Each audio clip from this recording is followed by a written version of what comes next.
Now, you get into city politics in Chicago, become an alderman. What led you to that? I mean, think about it. You're in the Black Panther Party, and then skip forward, you're an alderman.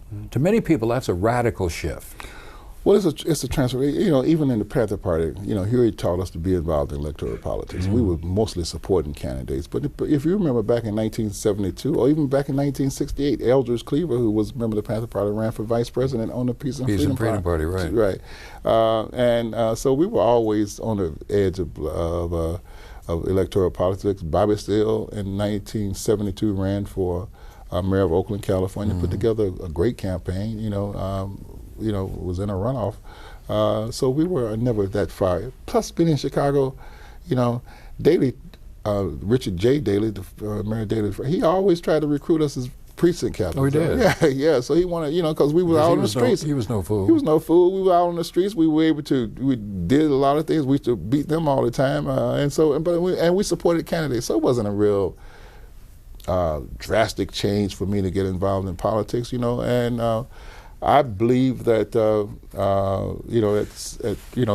that politics has can deliver something, not total freedom, but it can deliver something for our people. Now, I think you come into large public notice after the Hampton shooting, and it means that people in Chicago who would not have known you now know you. And I guess what you just said is an easy explanation of the transition from this kind of political activity to electoral politics.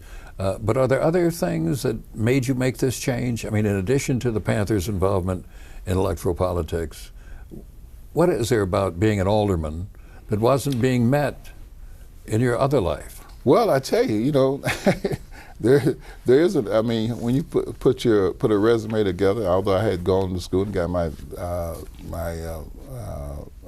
degree, it's not too many things that you can put on a resume where people, as an ex-revolutionary, ex-member of the Panther Party, that people would take into consideration if in terms of hiring.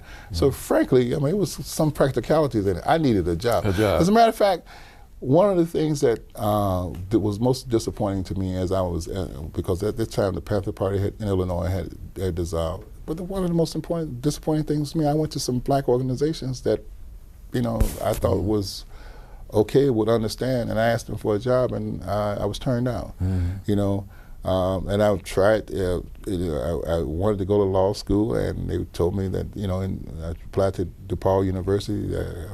They told me at DePaul I was more than qualified, but too controversial. So I couldn't. There was a lot of things I just couldn't do.